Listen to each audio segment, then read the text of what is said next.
हे बघा, आज आपण या ठिकाणी बुद्धिमत्तेचे जे ट्रिकी एक्झाम्पल आहेत ते आपण सगळे या ठिकाणी बघणार आहोत. जनरली काय असतं की बुद्धिमत्तेमध्ये डिकोडिंग एन्कोडिंग म्हणजे जे एबीसीडीचे जे एक्झाम्पल आहेत ते 4-5 मार्काला असतात आणि बाकी सगळा सिलेबस बुद्धिमत्तेचा एवढा आहे की त्याच्यात विद्यार्थ्यांना कळत नाही की नेमकं आपल्याला कोणता टॉपिक जास्त करायचा आहे. त्याकरता संपूर्ण व्हिडिओ एकदम व्यवस्थितपणे बघायचा आहे. कोणीही वही पेन चालवणार नाही. तुम्हाला हे एक्झाम्पलची पीडीएफ तुम्हाला मिळून जाईल आणि तुम्हाला हा व्हिडिओ बघून त्याचे उत्तर लिहायचे. जर काही डाऊट असेल व्हिडिओ बघायचा आणि उत्तर त्या ठिकाणी लिहायचं. संपूर्ण व्हिडिओ 1 तासाचा होऊ शकतो. 1 तासाचा व्हिडिओ फार कमी लोक बघतात, परंतु तुम्हाला बघावं लागेल. जर संपूर्ण नॉलेज तुम्हाला घ्यायचंय तर पूर्ण शेवटपर्यंत हा व्हिडिओ तुम्हाला बघावा लागेल. तर यामध्ये ट्रिकी एक्झाम्पल जे असतात ते अशा प्रकारच्या आकृत्या मोजणी, सरळ रेषा, घड्याळ, त्याच्यानंतर गायी आणि कोंबड्यांवरचे एक्झाम्पल, ठोकळ्यांवरचे एक्झाम्पल, असे संपूर्ण एक्झाम्पल आपण या ठिकाणी बघणार आहोत. तर या ठिकाणी कुणी लिहायचं नाहीये, मी फक्त डायरेक्टली एक्सप्लेन करेल आणि तुम्ही फक्त लक्ष द्यायचंय आणि घरी गेल्यानंतर तुम्ही ते लिहायचंय. तर आज आपला पहिला ट्रिकी एक्झाम्पल जे असणार आहे ते आपलं असणार आहे घड्याळ या टॉपिकवर. बऱ्याच वेळेस आपल्याला घड्याळाचा तास काटा आणि मिनिट काटा यामध्ये किती अंशाचा कोन तयार झालेला आहे ते विचारलेलं असतं. तर आपल्याला अंशात्मक कोन आपल्याला त्या ठिकाणी शोधायचा असतो की हा कोन किती अंशाचा तयार झालाय ते आपल्याला शोधायला विचारलेलं असतं. तर अशा सिच्युएशनला आपल्याला जो फॉर्म्युला कामात येणार आहे तो आहे तास गुणिले 30 वजा 11/2 गुणिले मिनिट. तर या ठिकाणी तास आणि या ठिकाणी मिनिट हे आपल्याला उदाहरणात दिलेले असणार आहे. आणि या फॉर्म्युल्यामध्ये हा जो 30 आहे आणि हा जो 11/2 आहे तो कंपल्सरी फिक्स आहे, तो इथं बदलणार नाही.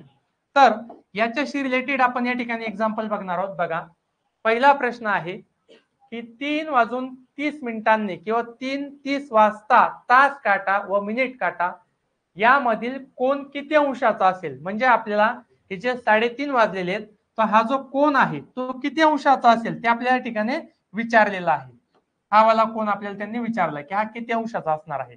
तर तो अंशाचा कोन काढण्यासाठी आपल्याला जो फॉर्म्युला दिला होता, काय होता फॉर्म्युला सांगा? तास गुणिले मिनिट, तास गुणिले 30 वजा 11/2 गुणिले मिनिट. तर हा फॉर्म्युला होता. आणि हे जे तास आणि हे जे मिनिट आहे ते आपल्याला कुठे दिलेले आहेत ते उदाहरणात दिलेले आहेत. तर किती तास आहे? 3 तास. आणि मिनिट किती आहेत? 30. तर ही व्हॅल्यू इथे टाकायची, 3 तास गुणिले 30 वजा 11/2 गुणिले मिनिट किती आहेत? 30. मग आता 30 आणि 3 चा होणार गुणाकार, 30 त्रिक 90 वजा 2ने 11ला भाग जात नाही पण 2ने 30ला भाग जातो. 2ने जेव्हा एखाद्या संख्येला भाग जातो तेव्हा ती संख्या निम्मी होते. म्हणजे 2ला जर 30ने भाग दिला तर ती किती होणार? 15. म्हणजे 11 गुणिले 15, 90 वजा 15 एक 15, शी घेतला 5, अच्छाला किती गेला 1, 15 एक 15, 15 ने 1 16. तर किती आले? 90 वजा 165. तर मोठ्या संख्येतून लहान संख्या वजा करायची. 165 म्हणून किती वजा केले? 90 वजा केले. 5तून 0 गेला 5 आणि 9तून 16तून 9 गेला किती आले? 7. तर हा जो किती अंशाचा कोन तयार झालाय? हा 75 अंशाचा कोन झालाय. पर्याय क्रमांक 2. कळलंय का सगळ्यांना? जर कधी तुमचं उत्तर 75 अंश आलं आणि एक्झाम्पल मध्ये 75 अंश दिलेलं नाहीये तर अशा सिच्युएशनला काय करायचं? तर समजून घ्यायचं की आपल्याला हा आतला कोन नाही तर आपल्याला बाह्य कोन विचारलेला होता. कोणता कोन विचारलेला होता? बाह्य कोन. मग संपूर्ण जो कोन असतो, संपूर्ण जे वर्तुळ आहे, संपूर्ण वर्तुळ किती अंशाचं आहे? 360 अंशाचं आहे. आणि त्याच्यातला आपण आतला कोन किती अंशाचा काढला? 75 अंशाचा. तर मी काय करतो, 360 मधून 75 काय करणार? मायनस. 0तून 5 जात नाही तर 8च्या घेतला, 10तून 5 गेला 5, परत 6 मधून 8 जात नाही तर 8च्या घेतला, 16तून 8 गेले 8 आणि 3तून 1 गेला 2. तर किती आला बाह्य कोन? 285 अंशाचा. लक्षात ठेवायचं, जो कोन 180 अंशापेक्षा कमी येतो तो अंतर कोन असतो, आतला कोन. आणि जो कोन 180 अंशापेक्षा जास्त येतो तो काय असतो? बाह्य कोन असतो. येतं लक्षात? आता सेम पुढे एक एक्झाम्पल आहे सेम फॉर्म्युल्यावर. तर 12:20 वाजता म्हणजे 12 वाजून 20 मिनिटांनी तास काटा व मिनिट काटा यामधील कोण किती अंशाचा असेल, म्हणजे आपल्याला हा कोण या ठिकाणी शोधायचा आहे, आतला कोण. बरोबर. तर आपला फॉर्म्युला होता तास गुणिले 30 वजा 11/2 गुणिले मिनिट. मग सांगा किती तास आहे तिथे? 12 तास आहे. गुणिले किती? 30 वजा 11/2 गुणिले मिनिट किती आहे? 20. आता 12×36 घेतला 0, 360 वजा 11 गुणिले, आता बेकबे घेतला 0 तर गुणिले काय आला 10. 360 वजा 110. मग 360 म्हणून किती वजा करायचे? 110 वजा करायचे. 360 म्हणून 110 वजा, शून्यातून 0 गेला 0, 6तून 1 गेला 5 आणि 3तून 1 गेला 2. किती आला? 250. पण पर्याय 250 आहे का? नाही. तर 250 हा बाह्य कोण आला, परंतु मला आतला कोण शोधायचा आहे. येतं लक्षामध्ये? मग आलेलं उत्तर आपल्याला कितीतून वजा करावं लागेल? 360 म्हणून वजा करावं लागेल. मग 360 मधून 250 वजा केले की आपल्याला काय मिळणार आहे? 110. याचा अर्थ आपला पर्याय क्रमांक 1. तर अशा प्रकारचे एक्झाम्पल बऱ्याच वेळेस परीक्षेला विचारले जातात. आता बऱ्याच वेळेस आपल्याला घड्याळाच्या आरशातली प्रतिमा विचारली जाते. म्हणजे समजा या बाजूला भिंतीवर एक घड्याळ आहे आणि इकडे आरसा लावलेला आहे. तर बऱ्याच वेळेस घड्याळांमध्ये फक्त बिंदू असतात, अशा प्रकारच्या रेषा किंवा बिंदू असतात. तर अशा सिच्युएशनला जर तुम्ही घड्याळामध्ये एक वेळ बघितली की किती वाजले, समजा घड्याळामध्ये वाजलेले 2:45 आणि तीच वेळ जर तुम्ही आरशात बघितली तर ती आरशात तुम्हाला किती दिसणार आहे? 9:15. ते या करता की हा जो तास काटा आहे तो कोणत्या बाजूला आहे? उजव्या बाजूला. पण इथं आरशात तो कोणत्या बाजूला दिसतोय? डाव्या बाजूला. हा तास काटा इकडे मिनिट काटा होऊन गेला आणि हा जो मिनिट काटा जो की डाव्या बाजूला आहे तो इकडं आरशाच्या प्रतिमेमध्ये उजव्या बाजूला चालला गेला. म्हणजे या ठिकाणी हा जो तास काटा आहे तो इकडे मिनिट काटा झाला आणि हा जो मिनिट काटा आहे तो इकडे तास काटा झाला. तर अशा सिच्युएशनला जेव्हा अशा प्रकारचे एक्झाम्पल येतात तेव्हा नेहमी लक्षात ठेवायचं की भिंतीवरील घड्याळाच्या आरशातील प्रतिमेत किती वाजले हे काढण्यासाठी उदाहरणात दिलेली जी वेळ असणार आहे, एक्झाम्पल मध्ये जी पण काही वेळ दिली तिला 11:60 मधून काय करायचे? वजा करायचं. आणि जी उदाहरणात दिलेली वेळ 11:60 म्हणून वजा होत नसणार अशी वेळ जी आहे ती कशातून वजा करायची? 23:60 म्हणून ती वेळ वजा करायची. आता आपण याच्यावरचे एक्झाम्पल बघूया. तर बघा या ठिकाणी दिले भिंतीवरील घड्याळात 10:10 झालेले आहेत. तर 10:10 वाजल्यास आरशातील प्रतिमे किती वाजलेले दिसतील. तर आपल्याला काय लक्षात ठेवायचंय? 11:60 लक्षात ठेवायचं. 11:60 म्हणून किती वजा करायचे? 10:10 वजा करायचे. तर 60तून 10 गेले किती आले? 50 आणि 11तून 10 गेले किती आला? 1. तर 1:50 हे आपलं उत्तर आहे. किती सोपं होतं. आता बघा समजा एखादी वेळ जर अशी असेल की जी 11:60 म्हणून वजा नाही होणार. फॉर एक्झाम्पल आता इथं उदाहरणात किती वाजले? 12:15 म्हणजे 12:15. तर आपण 11:60 मधून जर 12:15 वजा करण्याचा प्रयत्न केला तर 60तून 15 तर वजा होत आहेत. किती आले? 45. पण 11तून 12 वजा होत नाही. तर अशा सिच्युएशनला जी वेळ 11:60 मधून वजा होत नाही ती वेळ कुठून वजा करतो आपण? 23:60 मधून वजा करतो. मग 23:60 मधून 12:15 आपल्याला मायनस करायचे आहे. तर 60तून 15 गेले किती आला? 45. 3तून 2 गेला 1 आणि 2तून 1 गेला 1. तर किती आले? 11:45. म्हणजे आपला पर्याय क्रमांक किती आला? 3 आला. येतं लक्षामध्ये? आता पुढे एक शब्द दिले आपल्याला. बिहार या शब्दातील अक्षरांचा प्रत्येकी एकदाच वापर करून जास्तीत जास्त किती शब्द तयार होतील. म्हणजे असे शब्द ज्यांना अर्थ नसेल तरी चालेल परंतु किती शब्द तयार होतील. फॉर एक्झाम्पल समजा माझ्याकडे एक शब्द आहे मॅट. MAT. काय आहे? मॅट. तर याच्यापासून वेगवेगळ्या प्रकारचे किती शब्द तयार होतील जर बघायचे तर समजा पहिला शब्द तर आपण मॅट घेतला. MAT mat. आता मी काय करतो? दुसरा शब्द यमाला जागेवरच ठेवतो आणि यांच्या दोघांची जागा अदला बदल करतो. इथं टी आणि इथं काय घेतला? ए. आता पुढे समजा ए ला घेतो. M आणि टी. मग पुढे ए ला जागेवरच ठेवतो आणि यांच्या दोघांची जागा अदला बदल करतो. तर टी आणि एम. परत आता बघा पुढे M आला, ए आला. आता पुढे कोण घेणार? TAM आणि TMA. तर किती शब्द तयार झाले? 6 शब्द. भले त्यांना अर्थ प्राप्त नाही परंतु 6 वेगवेगळ्या प्रकारे आपण मांडणी केली. त्याला शॉर्टकट जर काढायचं राहिलं तर मी काय केलं असतं? किती लेटर्स आहेत? 1, 2 आणि 3. तर मी काय करणार? 3चा फॅक्टोरियल घेणार. 3चा फॅक्टोरियल. 3चा फॅक्टोरियलचा अर्थ असा होतो की 1 ते 3 पर्यंत गुणाकार. म्हणजे 1 गुणिले 2 गुणिले 3.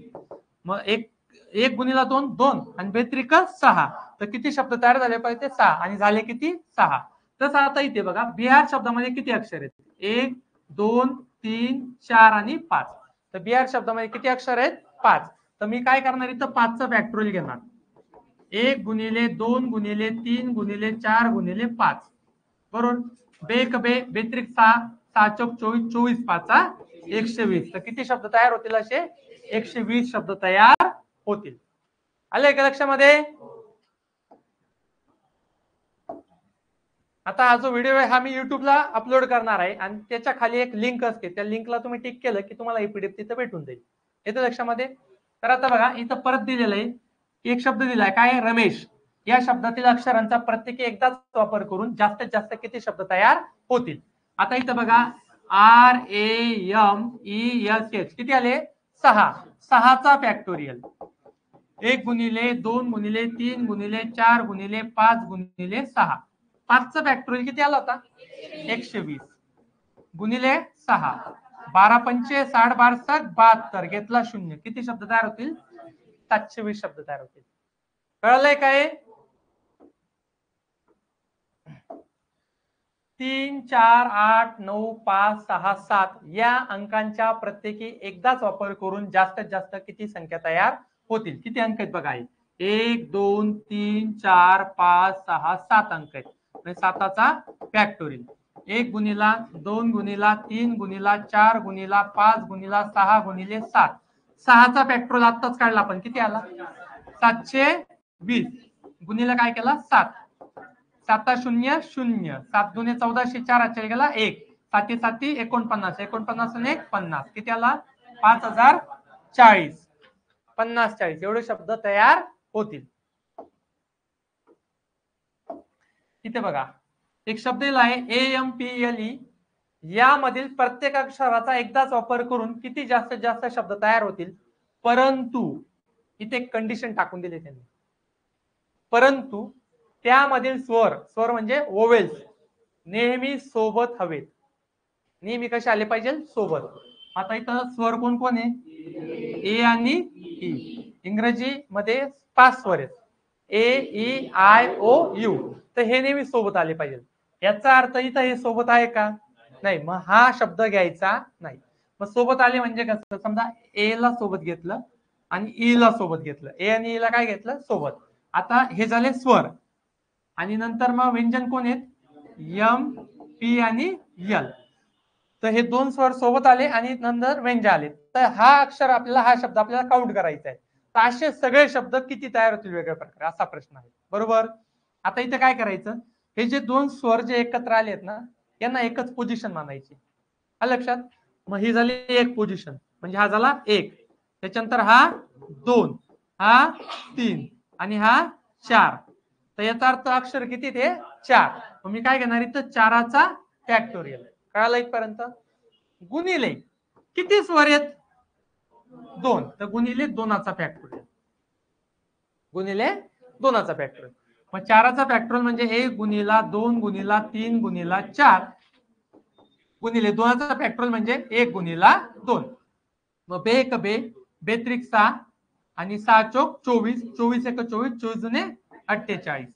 तर टोटल किती अक्षर तयार होतील? किती शब्द तयार होतील? 48 शब्द तयार होतील. कळलंय का इथं? आता समजा नेक्स्ट या ठिकाणी सेम टाइप घेतलेलं आहे आपण की डॉटर यामधील प्रत्येक अक्षर एकदाच वापरून किती जास्तीत जास्त शब्द तयार होतील? परंतु त्यामधील सर्व स्वर वोवेल्स जे ते कसे आले पाहिजे? सोबत आले पाहिजे. मग आता याच्यात स्वर कोण कोण आहे सांगा? AUE. तर याला एकच जागा मानायची. ही झाली एक पोझिशन. बरोबर. त्याच्यानंतर जे व्यंजन ते कोण आहे? D G H T आणि R. तर ही एक जागा 2 3 4 5 आणि 6. तर असं समजा हे 6 अक्षर आहेत. किती? 6. म्हणजे 6चा फॅक्टोरियल गुणिले स्वर किती होते? 3. म्हणजे काय करणार? 3चा फॅक्टोरियल म्हणजे 1 गुणिले 2 गुणिले 3 गुणिले 4 गुणिले 5 गुणिले 6 गुणिले 1 गुणिले 2 गुणिले 3. 6चा फॅक्टोरियल काय काढला होता आपण? 720 गुणिले आणि हा गुणाकार किती आला? 6. 6 0 0 साइन 2 12 2 आचल गेला 1 साइन 7 42 42 ने 43. तर किती शब्द तयार होतील? 4320. पर्याय क्रमांक 4. एका पार्टीत 20 लोक एकत्र आल्यानंतर प्रत्येकाने एकदा एकमेकांशी हस्तांतरण केले. म्हणजे समजा पार्टीत 20 लोक आले आणि प्रत्येक व्यक्तीला जाऊन भेटला आणि त्याच्यासोबत हँडशेक केला, तर एकूण किती हस्तांतरण त्या ठिकाणी होतील असा प्रश्न आला. याला सिंपल काय करायचंय, पार्टीत लोक किती होते 20 गुणिले काय करायचं 19, एक कमी करून घेतला, एक काय केला कमी केला आणि भागाकारामध्ये 2 टाकायचा. मग बे एक बे घेतला 0, म्हणजे 10 गुणिले 19 तर किती आला 190. तर किती हस्तांतरण होतील 190 हस्तांतरण होतील. इथं फॉर्म्युला आपण असा वापरला n in bracket n - 1 divide by 2 हा फॉर्म्युला वापरलाय. फॉर्म्युला नाही लक्षात राहिला काही काळजी नाही, जेवढे लोक आहे गुणीला एक कमी करून घ्यायचा आणि भागाकारात काय टाकायचा 2 टाकायचा. आता इथं पार्टीत किती लोक आहेत 40 लोक आहेत, म्हणजे इथं काय असणार आहे 40 गुणिले 39 भागिले काय घेतला 2 घेतला. मग बे एक बे दुने 4 घेतला 0, म्हणजे 20 गुणिले 39. बे न 1808 आजच्या गेला 1, बेत्रिक 6 6 आणि 1 7 आणि हा 0 जशाचा जसा किती 780 हस्तांतरण त्या ठिकाणी होतील. आता हस्तांदोलनासाठी जो फॉर्म्युला वापरला तोच फॉर्म्युला इथं आपल्याला सरळ रेषा शोधण्यासाठी वापरायचा आहे. दिलेल्या आकृतीत एकूण किती सरळ रेषा आहेत, म्हणजे या ठिकाणी ह्या सरळ रेषा आपल्याला काय करायच्या आहेत काउंट करायचे. त्याच्यासाठी सगळ्यात पहिले किती बिंदू आहेत ते काउंट करा. 1 2 3 4 5 6, तर बिंदू किती आहेत 6. आता समजा पार्टीत 6 लोक आले, किती लोक आले 6, तर 6 गुणिले आपण तिथं काय करत होतो एक कमी करत होतो, इथे पण काय करणार एक कमी म्हणजे 5 भागाकारात 2, बेक बेत्रिक 6 3 5 15, तर किती ह्या सरळ रेषा आहेत 15 सरळ रेषा आहेत. समजा आता इथं टोटल बिंदू आपण वाढवले, तर 1 2 3 4 5 6 7 8, किती बिंदू आहेत 8 गुणिले 7 भागिले 2, बेक बेचोक 8 7 चोक 28. एका कॅरम स्पर्धेत 32 स्पर्धक होते. हरणारा स्पर्धक बाद असा नियम होता. तर स्पर्धेतील पहिल्या 3 फेऱ्यात एकूण किती स्पर्धक बाद होतील. स्पर्धक किती आहेत 32. कॅरम स्पर्धामध्ये एक व्यक्ती एकाच्या विरोधात असतो, दोनच लोक खेळतात, एक या बाजूला एक या बाजूला. आलं लक्षामध्ये. आता समजा 32 लोकांनी भाग घेतला आणि आपल्याला स्पर्धा सुरू करायची, तर आपण काय करणार 32च्या 2 टीमा करणार, 16च्या विरोधात 16. मग त्याच्यामध्ये बघा 16च्या विरोधात 16, तर किती लोक आहेत टोटल 32. तर पहिल्या फेरीमध्ये 16 लोक हारले आणि 16 लोक जिंकले, तर बाद किती आले पहिल्या फेरीत 16. आता किती उरले 16, म्हणजे 16 लोकांना कसं लढत करायची 8-8ची. 8च्या विरोधात किती लढतील 8, तर दुसऱ्या फेरीमध्ये हे 8 लोक हारतील आणि 8 लोक जिंकतील. कळलं. मग तिसरी फेरी कशी होणार 4-4ची. 4च्या विरोधात 4 लढतील, तर तिसऱ्या फेरीमध्ये 4 हारले आणि हे 4 जिंकले. तर आपल्याला विचारलेलं होतं की 3 फेऱ्यामध्ये किती फेऱ्यामध्ये 3 फेऱ्यामध्ये एकूण 3 राऊंड झाले, तर त्याच्यात एकूण किती स्पर्धक बाद होतील. तर 3 राऊंड पहिले किती स्पर्धक बाद झाले 16, नंतर 8 किती आले 24, 24 नंतर 4, म्हणजे 28 स्पर्धक 3 फेऱ्यामध्ये काय झाले बाद झाले. कळलंय का. कधी कधी असाही प्रश्न विचारला जातो की एकूण किती फेऱ्या होतील. आता किती लोक उरले जिंकणारे 4. मग आता यांच्यामध्ये 2-2च्या लढत होणार, 2च्या विरोधात 2 लढतील, त्याच्यात 2 हारले, आता किती उरले 2 उरला, तर त्याच्यात 1च्या विरोधात 1, म्हणजे फायनल मॅच आहे 1च्या विरोधात 1, हा हारला आणि हा फायनली काय झाला विजयी. तर ही पहिली फेरी, ही दुसरी फेरी, ही तिसरी, चौथी आणि 5वी, तर टोटल किती फेऱ्या होतील 5 फेऱ्या होतील. आता याच्यात बघा एका कॅरम स्पर्धेत किती स्पर्धक आहे 48. हरणारा स्पर्धक 12 असा नियम आहे. तर स्पर्धेतील पहिल्या 3 फेऱ्यात आता परत इथं तर 48 खेळाडू आहेत ना, मग 24च्या विरोधात 24 लढतील, 24च्या विरोधात 24. पहिल्या राऊंड मध्ये हे लोक बाद झाले 24, उरले 24. मग 12 आणि 12, मग याच्यात दुसऱ्या राऊंड मध्ये हे बाद झाले, मग 6 आणि 6, मग तिसऱ्या राऊंड मध्ये हे बाद झाले. आपल्याला 3 स्पर्धा म्हणजे 3 राऊंड मध्ये किती स्पर्धक बाद झाले असं विचारलं होतं. तर 4 आणि 6 10 आणि 2 12, 2 गेला 1, 2 आणि 1 3 आणि 1 4, तर 45 स्पर्धक काय झाले बाद झाले. आणि किती स्पर्धक उरलेले किती उरले? टोटल 48, 6 स्पर्धक उरलेले. मग पुढे 3-3 ची फेरी त्या ठिकाणी होणार. एका परीक्षेमध्ये 40% विद्यार्थी गणितात नापास झाले. किती टक्के विद्यार्थी गणितात नापास झाले? 40%. आणि 30% विद्यार्थी इंग्रजीत नापास झाले. 10% विद्यार्थी दोन्ही विषयात नापास झाले. तर अशा प्रकारच्या प्रश्नांमध्ये काय करायचं? पहिला विषय काय आहे? गणित. तर गणितात किती टक्के? 40%. आणि दुसरा विषय काय आहे? इंग्रजी. तर इंग्रजीत किती टक्के आहेत? 30%. यांच्या दोघांची बेरीज करायची. आणि त्याच्या दोन्ही विषयामध्ये जे नापास झालेले आहेत, दोन्ही विषय, तर दोन्ही विषयामधले किती आहेत? 10%. तर 40% आणि 30%ची या ठिकाणी काय होणार? बेरीज. तर किती टक्के आले? 70%. आणि 70% म्हणून 10% काय होणार? मायनस. तर किती आले? 60%. पण ही सगळी माहिती कोणाची आहे? का नापास विद्यार्थ्यांची का पास? तर हे सगळे नापास विद्यार्थी. 40 आणि 30 ची बेरीज केली आणि त्याच्यातून 10 काय केले? मायनस केले. तर किती आले? 40 आणि 30 70. 70 मधून 10 गेले, किती आले? 60. तर 60% विद्यार्थी काय झाले? नापास. परंतु उदाहरणार्थ मला कोणते विद्यार्थी विचारले? पास विद्यार्थी विचारले. 60 उत्तर लिहायचं नाही. टोटल टक्केवारी असते 100 पैकी.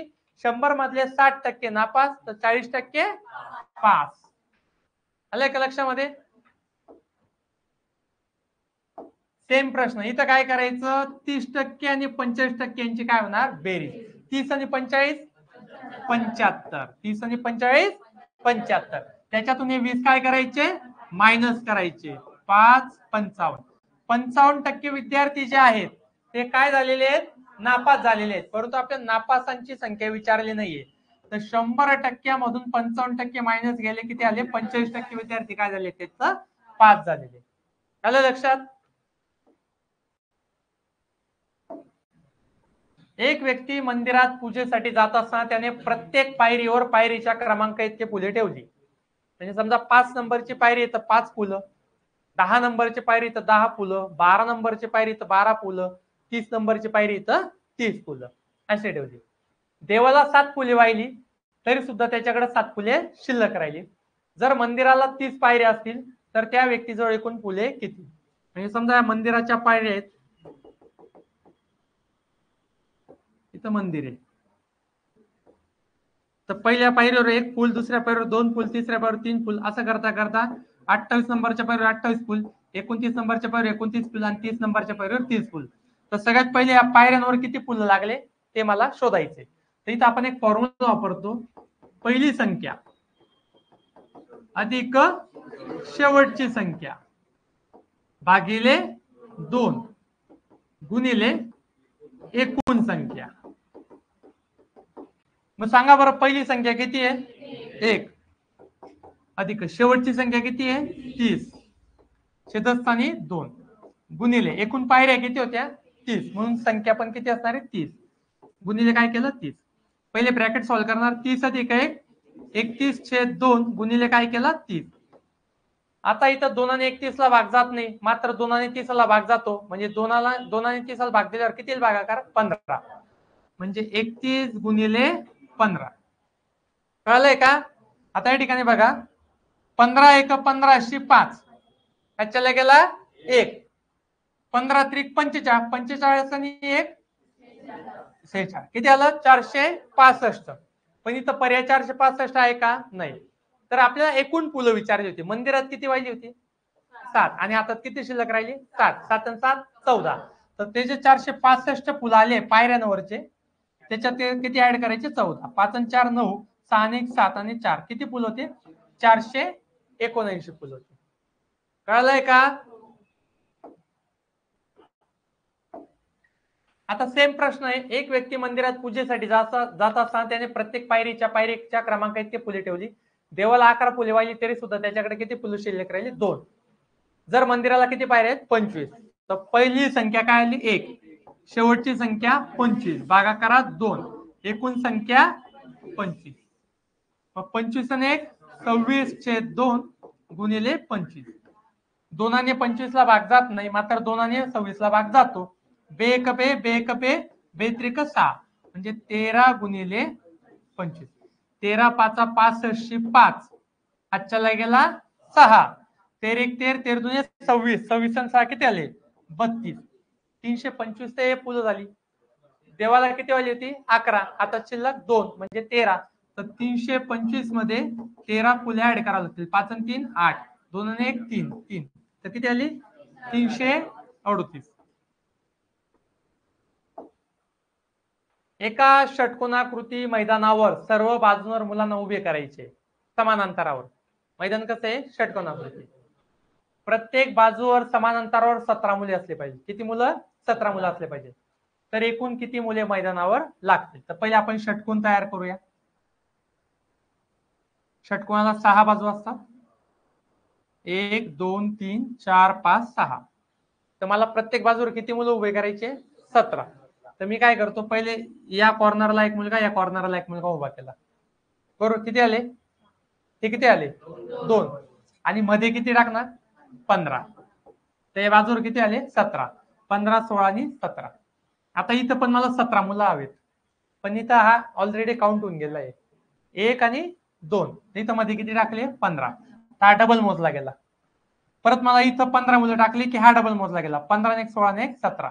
तसं मी काय करतो प्रत्येक बाजूवर 15 15 टाकतो मध्ये आणि कॉर्नरला एक एक मुलं ठेवली. तर तुम्ही कुठलीही बाजू बघितली तर प्रत्येक बाजूवर किती मुलं भरतायत 17च मुलं भरतायत. अलग लक्षात. मग टोटल मुलं किती आले 15 1 15 15 2 30 15 3 45 15 4 60 15 5 75 15 7 90 आणि हे कॉर्नरचे 6. तर टोटल किती मुलं आले 96 मुले आले. म्हणजे पर्याय क्रमांक 1 किती मुलं होते 96. बरेच विद्यार्थी काय करतात एक मिस्टेक करतात. षटकोनाला किती बाजू 6 आणि प्रत्येक बाजूवर किती मुलं ठेवायचे 17. तर 17 गुणिले 6 करतात 17 सग 102 आणि कदाचित पर्यायामध्ये 102 असतं पण आणि म्हणून ते उत्तर लिहितात 102. पण याच्यात आपण षटकोनाला किती बाजू होत्या 6 कॉर्नर किती होते 6. तर 6 कॉर्नरचे मुलं 6 वेळेस डबल मोजले म्हणून ते 6 काय केले तिथे मायनस 102 म्हणून 6 गेले किती आले 96. असं आपल्याला या ठिकाणी उत्तर काढायचंय. आज जर चौरस राहिला असता समजा 17 बाजू म्हणजे प्रत्येक बाजूवर 17 मुलं ठेवायचे तो चौरस किंवा आहे ते समजा तर 17 चोक 68 आणि मायनस किती करणार 4 कारण की 4 कॉर्नर आहेत म्हणून. आता इथे सिंपल काय करायचंय सेम क्वेश्चन आहे. एका षटकोनाकृती मैदानावर सर्व बाजूंवर मुलांना उभे करायचे आहे. प्रत्येक बाजूवर समान अंतरावर 23 मुलं पाहिजे. किती 23 मुलं पाहिजे. तर एकूण किती मुले मैदानावर असतील. तर काय करायचं 23 गुणिले 6 बरोबर साइन 3 1808 चले गेला 1 साइन 2 12 12 आणि 1 13. तर किती आले 138 आणि 6 कॉर्नरचे 6 मुलं जे डबल झालेत त्यांना मायनस करायचे. मायनस काय केले 6 तर 8 तून 6 गेला 2 आणि यात 132 मुलं आपल्याला टोटल त्या ठिकाणी लागतील. आता बघा नेक्स्ट क्वेश्चन आहे. सीता बाजारातून काही फळं विकत आणते. आईने फळांबद्दल विचारल्यावरती म्हणते 15 सोडून सर्व सफरचंद आहेत. किती सोडून 15 सोडून सर्व सफरचंद आहेत. 20 सोडून सर्व काय आहेत आंबे आहेत आणि 25 सोडून सर्व काय आहेत केळे. तर इथं दोन प्रश्न आपल्याला की सीताने एकूण किती फळं आणली. तर पहिल्या प्रश्नाचं उत्तर काढण्यासाठी काय करायचं इथं किती आकडे दिसतात आपल्याला. पहिला आकडा काय आहे 15 दुसरा आकडा 25 सॉरी 20 आहे हा आणि तिसरा आकडा 25 त्याला भागीला 2 करायचं. मग आता भागीला किती करायचं एका कळणार. जर 3 फळं होते तर भागीला 2 करायचं. जर 4 फळं किंवा 4 प्राणी राहिले असतं तर भागीला 3 केलं असतं. जर 5 फळं राहिले असतं तर भागीला 4 केलं असतं. म्हणजे जेवढे फळं किंवा जेवढे प्राणी किंवा जेवढे प्रकारचे फुलं दिलेत उदाहरणार्थ त्याच्यापेक्षा एक कमी करून भागाकारात त्याला टाकायचं. हे मी इक्वेशन वाईज कसं सॉल्व्ह करायचं हे आपण रेग्युलर लेक्चरला घेतलं. इथं आपण फक्त शॉर्ट ट्रिक बघतोय. तर त्याला भागीला काय केलं 2 केलं. 15 20 25 हे उदाहरणातले आकडे घेतले त्यांची बेरीज केली त्याला भागीला काय केलं 2 केलं आणि 15 आणि 20 किती आले 35 35 आणि 25 किती आले 60 भागीला 2 तर किती आलं या ठिकाणी 30 आला. आले का लक्षामध्ये. आता बघा आपल्याला पुढचा प्रश्न की यामध्ये सफरचंद किती आंबे किती आणि केळे किती आपल्याला बघायचे. टोटल फळं किती आले 30. तर काय करायचं आपल्या इथं ऍपल मँगोज आणि बनाना शोधायचे. तर सगळ्या ठिकाणी 30 फळं 30 फळं 30 फळं टाकून ठेवायची. किती किती टाकले 30 30 एकूण फळं 30 आहेत. तर आता किती सोडून 15 सोडून सर्व काय सफरचंद ते मायनस करायचे. 15 सोडून म्हणजे मायनस करून. तर 30 वजा 15 किती आले 15. तर सफरचंद किती आले 15. किती सोडून 20 सोडून मग 20 तून मायनस करायचे किती आले 10. तर किती 10 काय आले मँगोज किंवा आंबे. आणि किती सोडून 25 सोडून 25 काय करायचे मायनस. तर किती आले 5. तर 15 सफरचंद 10 आंबे आणि 5 केळी आणि टोटल फळ किती काढले आपण 30. आणि हे पण किती भरताय 30. आता या ठिकाणी सेम क्वेश्चन आहे फक्त इथे एक एक्स्ट्रा क्वेश्चन वाढवलेला आहे. बाकी सेम क्वेश्चन आहे. तर पहिला प्रश्न काय सीताने एकूण किती फळं आणली. तर काय करणार सांगा. हा किती किती आहे 30 अधिक 35 अधिक 45 भागिले 2. तर 30 आणि 35 65 अधिक 45 110 भागीला 2. तर फळ किती आले 55. आता ऍपल मँगो आणि बनाना. तर इथं 55 55 आणि 55. तर पहिले किती मायनस करणार 30 सोडून आहे ना. उरले किती 25 25 काय आले सफरचंद. मग किती 35 सोडून सगळे मँगो आहेत. तर 35 सोडून म्हणजे किती आले 20 आणि 45 सोडून म्हणजे किती आले 10. तर 25 सफरचंद 20 आंबे आणि 10 केळी. तर 25 आणि 20 45 आणि 10 किती आले 55 झाले. आलंय लक्षामध्ये. आता इथं आपल्याला पुढचा प्रश्न विचारलाय की सफरचंद आंबे आणि केळी यांचे गुणोत्तर शोधा. त्यांचं गुणोत्तर पण शोधायचं आपल्याला. 5 ने भाग देणार 5 5 25 5 चोक 20 5 दुने 10. तर 5 4 2 हे तुमचं आलं गुणोत्तर. कळलंय का.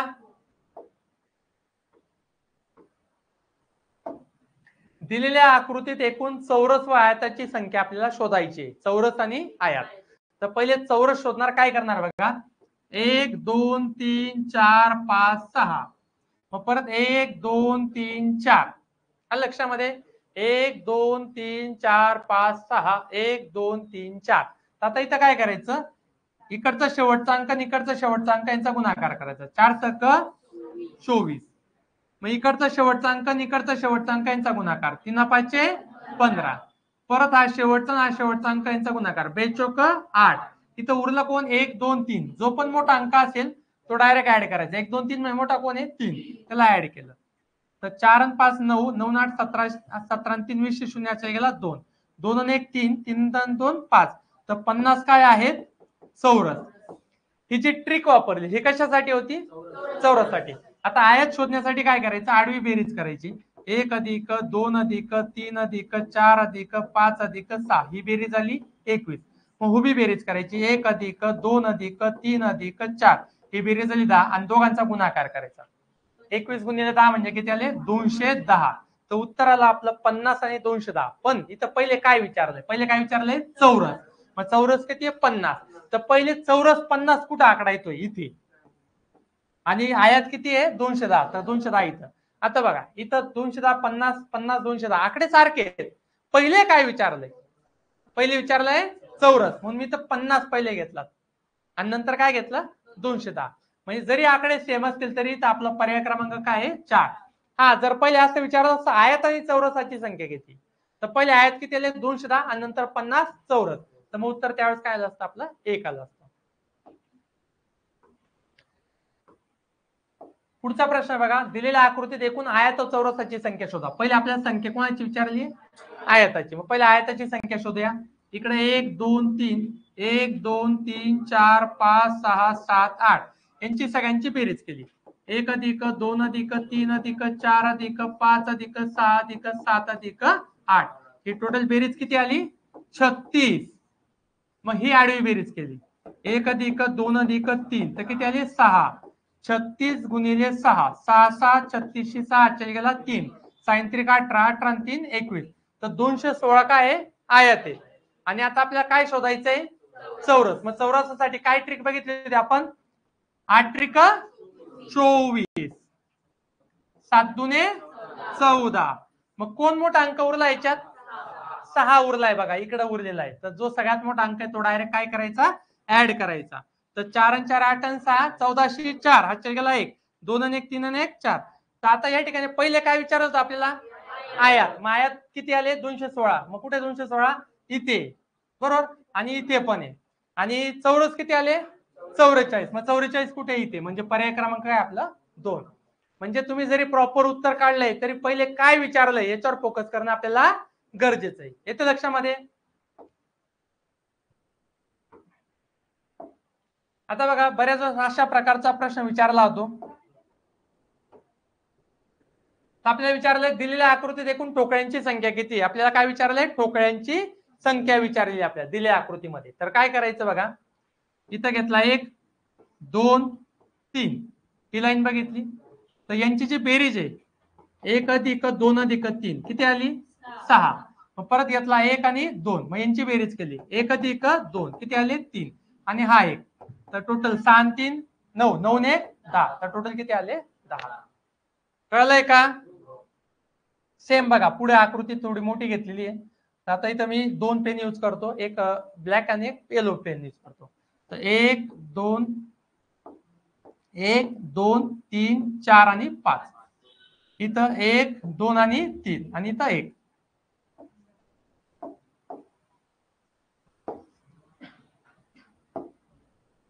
1 2 3 आणि 4 1 आणि 2.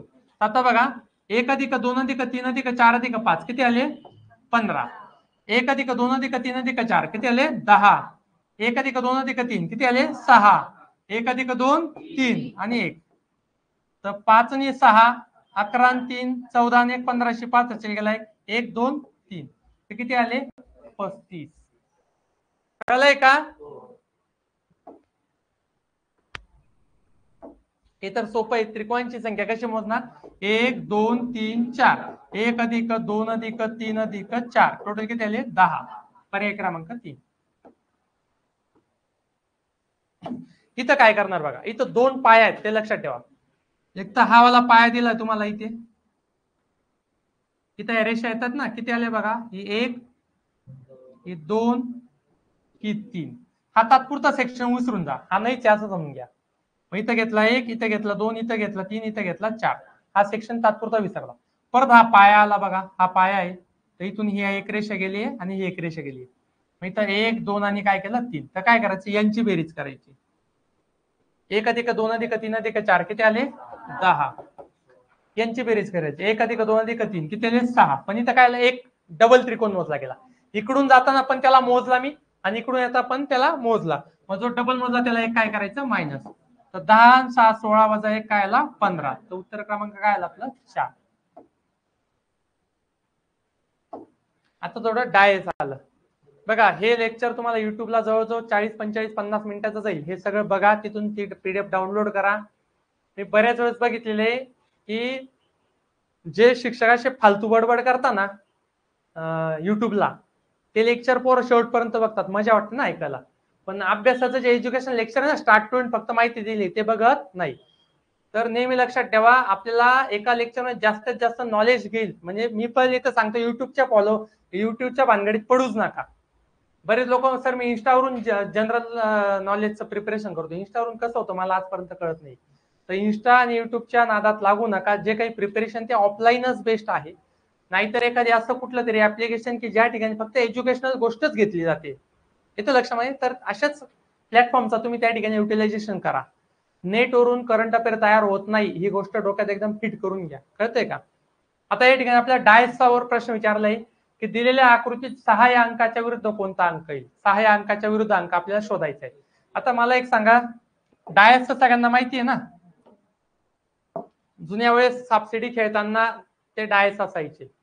आताच्या कालावधीमध्ये तुमचा लुडो जो गेम आहे तिथं पण एक डायस असतो. त्याच्यावर किती ते किती अंक असतात 1 ते 6 अंक असतात बरोबर. मग आता आपल्याला इथं असा प्रश्न विचारला की 6 या अंकाच्या विरुद्ध असा आहे ना त्याच्या विरुद्ध कोणता अंक आहे असा प्रश्न आपल्याला या ठिकाणी विचारलेला आहे. कळलंय का. आता बघा वाटलेस डायस आहे ना मी इकडे ड्रॉ करून घेतो. व्हिडिओमध्ये ते दिसतील किंवा नाही दिसतील काही शक्यता सांगता येत नाही.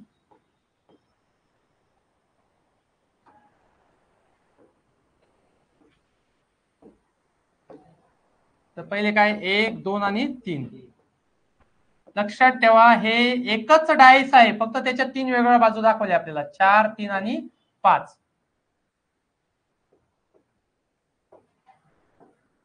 इकडे वर कोण आहे 6 5 आणि 2 आहे. तर आपल्या कोणत्या अंकाच्या विरुद्ध विचारला आहे? 6 अंकाच्या विरुद्ध कोणता अंक आहे? तर काय करायचं, अशा कोणत्या पण 2 डायग्राम शोधा. व्यवस्थित लक्ष द्या. डायग्राम किती आहेत? 3. आपल्याला 2च लागतात. अशा कोणत्या पण 2 डायग्राम शोधा की ज्याच्यामध्ये एकच अंक मॅच होईल. एकच. सांगा कोणती अशी डायग्राम? पहिली आणि दुसरी.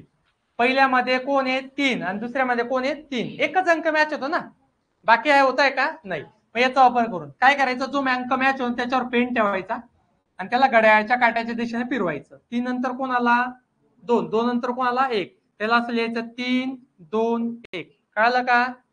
परत आता इथं 3 वर पेन ठेवायचा. तर इथं काय करायचं, 3च्या खाली 3 लिहायचा. 3च्या खाली 3 आणि पेन परत घड्याळाच्या काट्याच्या दिशेने फिरवायचं. नंतर कोणाला 4, नंतर कोणाला 5. 4 आणि 5. याचा अर्थ एकाच्या विरुद्ध कोण आहे? 5. 2च्या विरुद्ध कोण आहे? 4. आणि 3च्या विरुद्ध डायरेक्ट 3 येईल का? स्वतःच येईल का तो? नाही. मग इथं कोणता अंक सुटलाय? 6. तर याला कट करायचा आणि सुटलेला अंक इथे लिहायचा. 3च्या विरुद्ध कोणता आहे? 6. मग 3च्या विरुद्ध जर 6 आहे तर 6च्या विरुद्ध 3. मग आपला प्रश्न आहे 6च्या विरुद्ध कोणता अंक? तो कोणता अंक आहे? 3.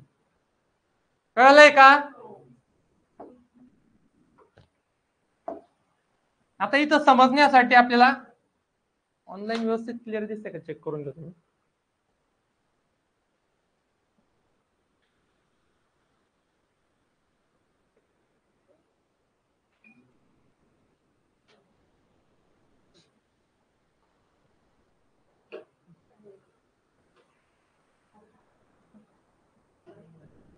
ठीक आहे, क्लिअर आहे ऑनलाईन पण.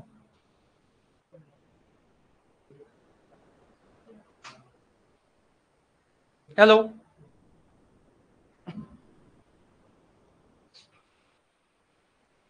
हॅलो. आता बघा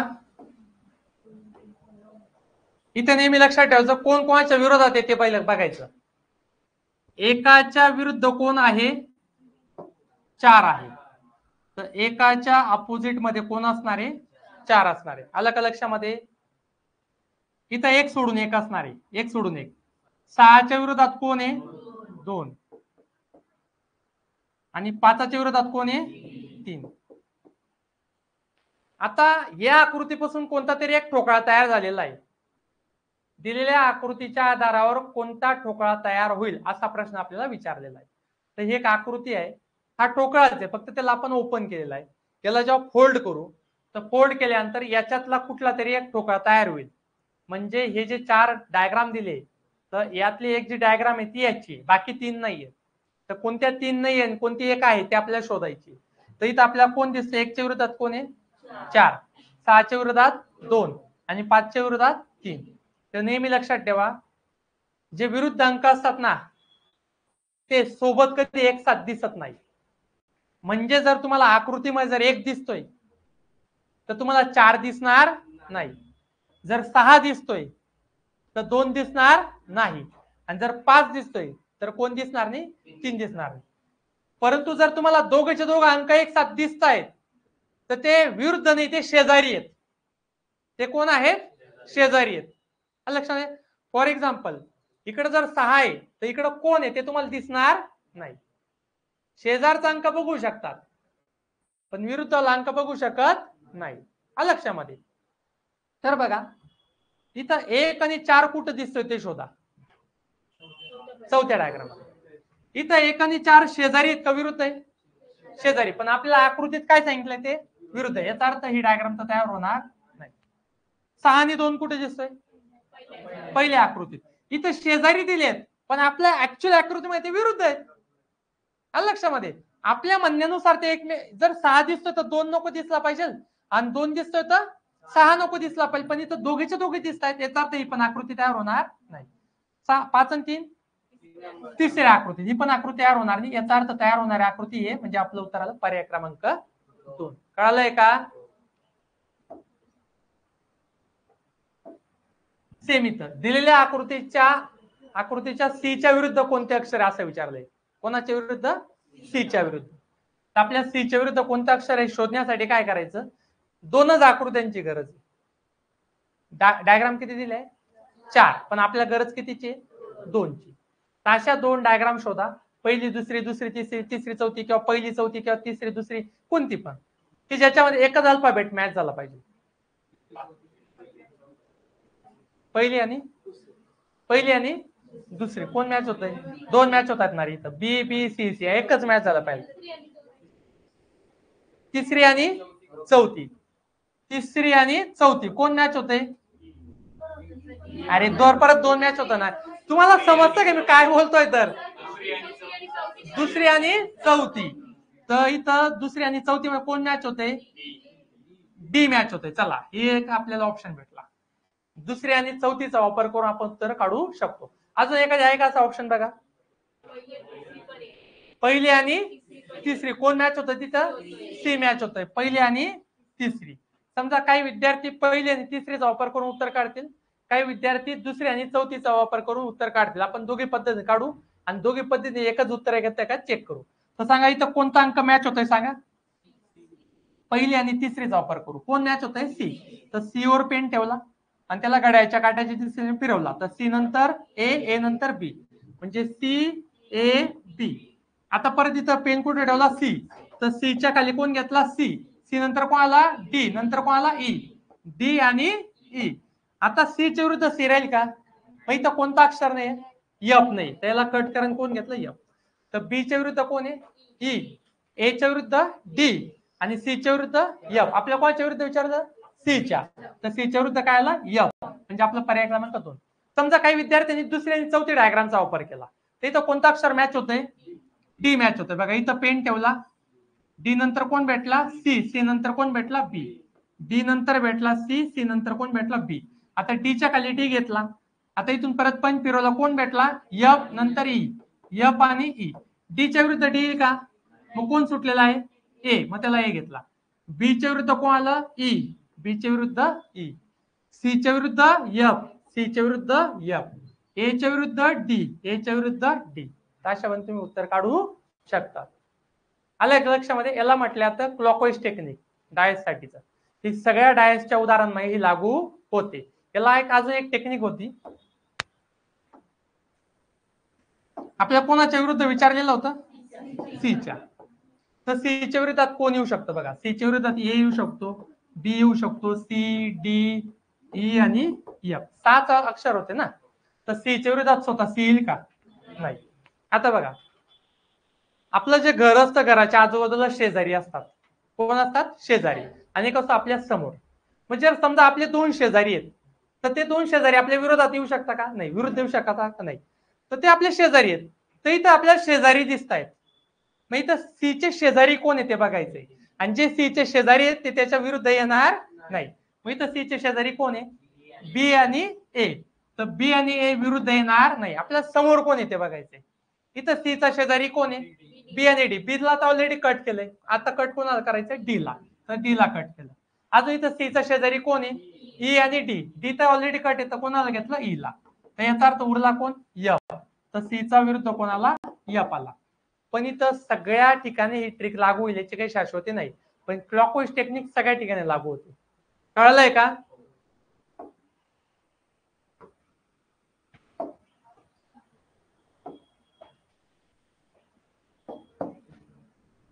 एका शेतात काही कोंबड्या व काही गायी आहेत. त्यांच्या पायांची संख्या किती आहे? 220 व डोक्यांची संख्या आहे 70. हे दोन अंक आपल्याला फोकस करायचे, 220 आणि 70. तर त्या शेतात किती गायी आहेत? बरोबर. आता याचं मी इक्वेशन ऑलरेडी तुम्हाला सांगितलं की इक्वेशन कसं सॉल्व्ह करायचं, पण आपण या ठिकाणी बघतोय शॉर्ट ट्रिक वाले एक्झाम्पल बघतोय. कोणते एक्झाम्पल बघतोय? शॉर्ट ट्रिक वाले एक्झाम्पल. आता याचं उत्तर कसं करणार? सगळ्यात पहिले पायांची संख्या घ्यायची, किती ती? 220. त्याच्या निम्मे करायचे. पायांच्या संख्येच्या निम्मे किती आले? 110. त्याच्यातून डोक्यांची संख्या वजा करायची, किती आले? 70. तर वजाबाकी काय आले? 40. हे जे 40 जे प्राणी आले ते 4 पायवाले आले. मग 4 पायवाले तर कोंबडी का गाय? गाय. तर 40 काय आलं तुमच्या? गाई. कळलं का? मग आपला पर्याय क्रमांक 40. पण जर समजा या उदाहरणात तुम्हाला गायी नसत्या विचारल्या, कोंबड्या विचारल्या असत्या, तर टोटल प्राणी किती होते आपल्याकडे? किती प्राणी होते? 70. डोके 70 तर प्राणी किती? 70. आणि त्याच्यात 40 काय आहेत? गायी आहेत. तर 40 गायी जर मायनस केल्या तर उरलेल्या 30 काय असणार आहे? कोंबड्या. कधी कधी कोंबड्यांची संख्या पण तुम्हाला विचारलेली असते. आता इथं पण सेम क्वेश्चन आहे. इथं पायांची संख्या किती आहे 94 आणि डोक्यांची संख्या किती आहे 30. तर सांगा पहिले काय करणार. 94च्या निम्मे 94च्या निम्मे किती आलं. बेस चौक 8 एक उरला बेस 7 14 तर किती आले 47. त्याच्यातून डोक्यांची संख्या किती आहे 13. 13 काय केली मायनस सॉरी 30 सॉरी. तर इथं किती आले 17. तर 17 काय आले या गायी आल्या. पण विचारलेल्या गायी आहेत का नाही. काय विचारलंय कोंबड्या. आपल्याला काय करायचंय टोटल डोके किती होते 47. त्याच्यामध्ये गायी किती आल्या 17 त्या मायनस करायच्या. हा डोके 30 आहे ना. तेच सांगतो ना टोटल. अच्छा डोके 30 आहे सॉरी. हा 30 मधून काय वजा करणार 17 वजा करणार. तर किती आले 13. तर कोंबड्यांची संख्या किती आली 13. तर सगळ्यात पहिले काय करणार आपण पायांची संख्या काय करायची निम्मे करायची अर्धी करायची. त्याच्यातून काय वजा करायचं डोक्यांची संख्या. तिची वजा बाकी ती काय भेटेल आपल्याला 4 पायवाले प्राणी भेटतील. म्हणजेच गायी भेटतील. गायी असतील घोडे असतील बैल असेल बरोबर. आणि जर कोंबड्यांची संख्या विचारली तर त्याचे 4 पायवाले जे प्राणी आलेले आहेत ती परत डोक्यांच्या संख्येमधून काय करायची वजा करायची. आलं लक्षामध्ये. आता या ठिकाणी एका मैदानावर काही 3 चाकी रिक्षा आहेत. मागचे जे 2 उदाहरणं बघितली तिथं 4 पाय आणि 2 पायचा कन्सेप्ट होता म्हणून तिथं शॉर्ट ट्रिक लागू झाली. इथं 3 चाक आणि 2 चाकांचा कन्सेप्ट आहे. इथं शॉर्ट ट्रिक लागू होणार नाही. एका मैदानावर 3 चाकी रिक्षा व काही मोटरसायकली आहेत. मोटरसायकलला 2 चाक रिक्षाला 3 चाक. चाकांची एकूण संख्या 45 व हँडलची संख्या किती आहेत 19. हँडल म्हणजे टोटल वाहनं किती आहेत. हँडल म्हणजे टोटल वाहनं किती आहेत. तर चाकांची संख्या 45 आणि हँडलची संख्या 19. तर आपल्याला त्या ठिकाणी मोटरसायकली किती असा प्रश्न विचारलाय. हे उदाहरण शॉर्ट ट्रिकने निघत नाही. तर इथं 2 ऑप्शन आपल्याला. एक तर इक्वेशन वाईज जायचं नाही तर पर्यायानुसार जायचं. परंतु इक्वेशन वाईज आपण ऑलरेडी शिकवलेलं आहे. आपल्याला या ठिकाणी पर्यायानुसार आपण बघूया की याला कसं उत्तर काढायचं. टोटल आपल्याकडे हँडल्स किती आहेत 19. याचा अर्थ वाहन आपल्याकडे 19. तर आपल्याला काय विचारलंय मोटरसायकलला किती चाकं राहतात 2 चाकं. असं समजा पर्याय क्रमांक 1 हे जे 4 पर्याय दिले हे मोटरसायकल साठी दिले. तर याचा अर्थ आपल्याकडे 11 मोटरसायकल आहेत. 19 वाहनांमध्ये 11 काय आहेत आपल्याकडे मोटरसायकल. मग 3 चाकी रिक्षा किती आल्या 8. टोटल 19 आले पाहिजे. मग प्रत्येक मोटरसायकलला 2 चाकं 11 दुने 22 चाकं. प्रत्येक रिक्षाला 3 चाकं 18 त्रिक 24. तर चाकांची संख्याची बेरीज झाली 2 आणि 4 6 आणि 2 आणि 2 4 किती आली 46. पण आपल्याला चाकं किती पाहिजे 45. त्याचा अर्थ पर्याय क्रमांक 1 काय आहे चुकीचा आहे. पर्याय क्रमांक 8 चेक करतो.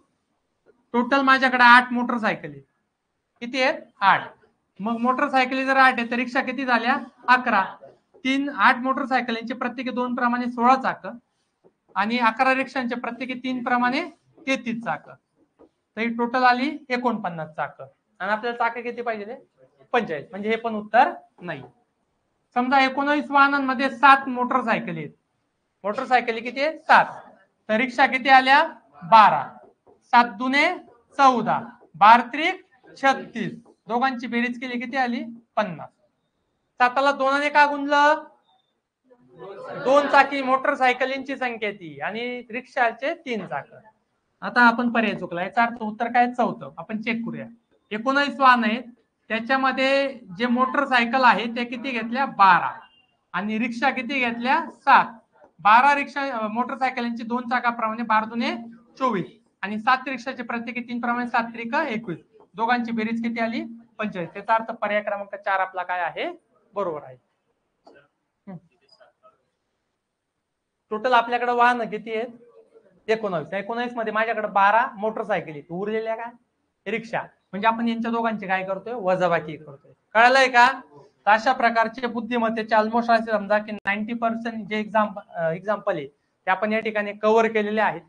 तर हे आजचं लेक्चर युट्यूबला असणार आहे आणि त्याच्या खाली ही PDF पण असणार आहे. एक्झाम्पल लिहायचं सॉल्व्ह करायचं नाही जमलं की व्हिडिओ बघायचा आणि तिथून ते सॉल्व्ह करून घ्यायचं. येतं लक्षामध्ये. असंच आपण उद्या गणिताचे शॉर्ट ट्रिकवाले एक्झाम्पल बघू फक्त गणिताचे. Okay thank you so much.